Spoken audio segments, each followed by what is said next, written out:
I've always been the kind of person who likes researching everything.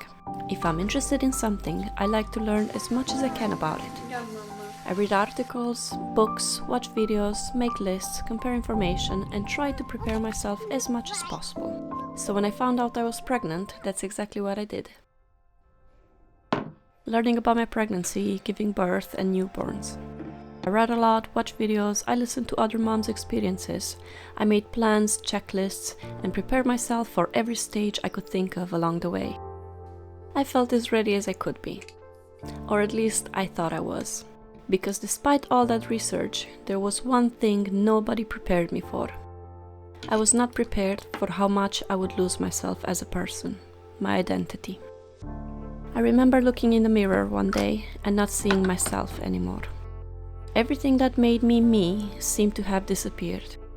Not only my body and the way I felt, but my interests, my independence, even the way I thought about myself. At first, I told myself it was temporary. I thought this is just postpartum period. Once things settle down, I'll start being myself again. A few months passed, then a year, 2.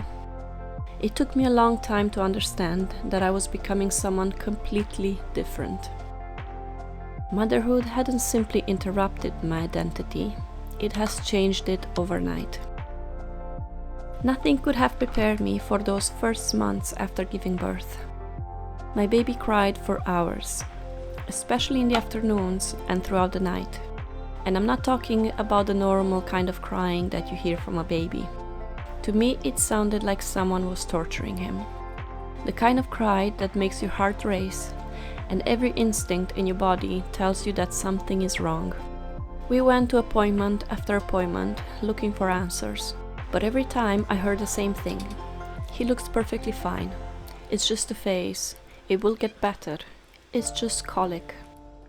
And while I understand that those reassurances were meant to help, at the time they felt incredibly frustrating because nothing was getting better.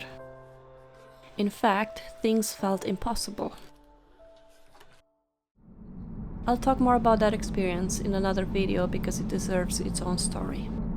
But during those months, I was surviving on 3 or 4 hours of sleep a day. And even those few hours were broken up throughout the night. I wasn't resting, I wasn't recovering. I was simply trying to get through each day. And at that point, it felt like it will never end. The only thing that seemed to calm my baby, even a little bit, was movement. So I was going out with him in the pram for walks 2-3 times a day, when sometimes I felt like I couldn't even push the pram anymore. I spent hours walking loops around the house, carrying him, rocking him, holding him upright. Walking from one room to another and back again, over and over. Physically, I was exhausted. But what surprised me the most was how exhausted I became mentally. I couldn't switch off. Even when my baby was finally asleep, I wasn't really resting. I was listening, waiting, anticipating the next cry. I couldn't focus on anything outside of my baby's needs. I couldn't think clearly. Brain fog, forgetting why I went to the next room, I couldn't finish anything I started. I couldn't create any kind of routine for myself. Every day felt unpredictable and completely out of my control. The things I used to enjoy slowly disappeared from my life. Not because they stopped mattering to me, and not because I suddenly lost interest in them, but because I simply didn't have the time, the energy, or the mental space left for anything else. Looking back, I don't know if it was simply exhaustion, hormones, postpartum, anxiety, or a combination of everything. What I do know is that I was constantly on edge and felt responsible for every cry, every need, every moment. At some point, I stopped feeling like myself. Every conversation became about the baby, every decision became about the baby, and every hour revolved around the baby. Because when the baby was doing better, I could finally relax a little. I could sit down, I could rest, I could actually enjoy spending time with my newborn instead of constantly trying to solve the next problem. A newborn needs everything from you. Your time, your energy, your attention, your body, your sleep. But not many people talk openly about what happens to the mother during that process. You become someone's entire world. But what happens to yours? You start losing yourself. I wasn't just tired, I felt invisible. I wasn't the woman with goals, interests, and plans anymore. I wasn't growing in the way I used to. I wasn't even thinking about myself anymore. I was simply mom. Go, go, go, go, go, go. The person who was supposed to have all the answers. The person responsible for fixing every problem. The person who had to hold everything together, even when she felt like she was falling apart herself. Yeah. And the strange thing is that none of this was because I didn't love my baby. In fact, it was the opposite. I loved him more than I ever thought it was possible to love another human being. The love was overwhelming, but at the same time I found myself longing for the woman I used to be. Living abroad added another layer to everything. There was no family nearby dropping in to check on us. No grandparents popping over for an hour so I could have a break. No village waiting to help when things got difficult. Before becoming a mom, I had imagined things very differently. I thought having a baby would somehow bring more people closer.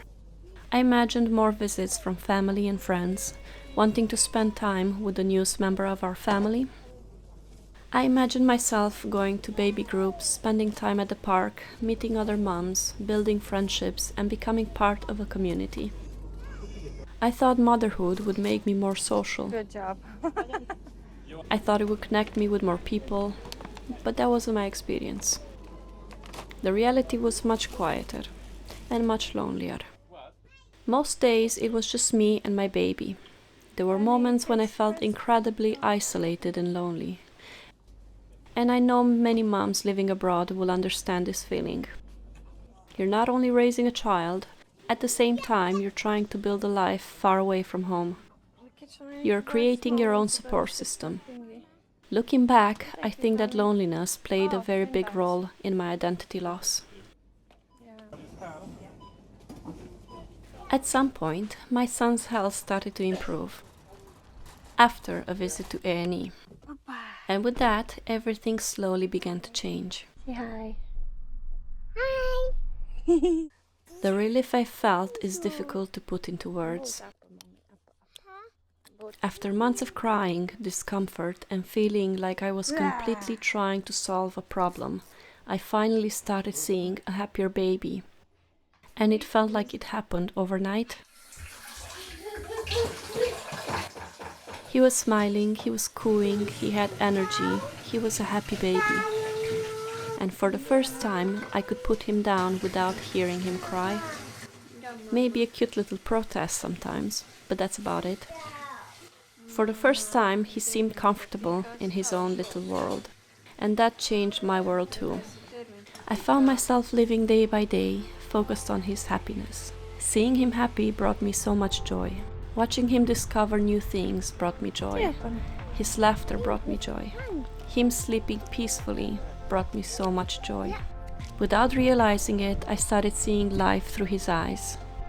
For a while, I slowly stopped worrying so much about my identity. I simply enjoyed the peace that had finally entered our lives. The quiet moments, the little milestones, the ordinary days that once felt impossible.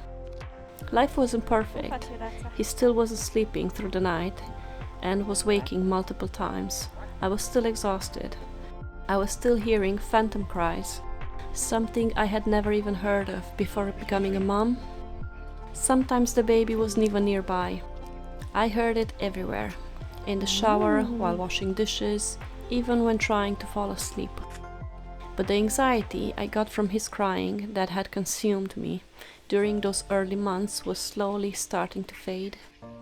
Little by little, things became easier. I started creating a routine, my days became more predictable, my priorities became clearer.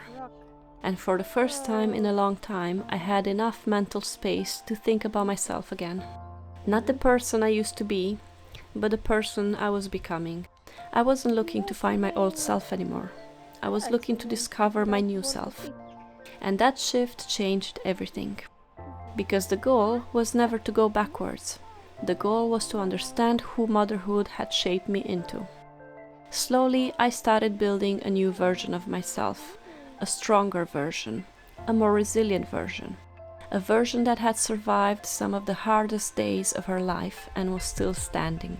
And for the first time, instead of mourning the person I used to be, I was more excited to meet the woman I was becoming. No, Manu te brinca. Manu te brinca.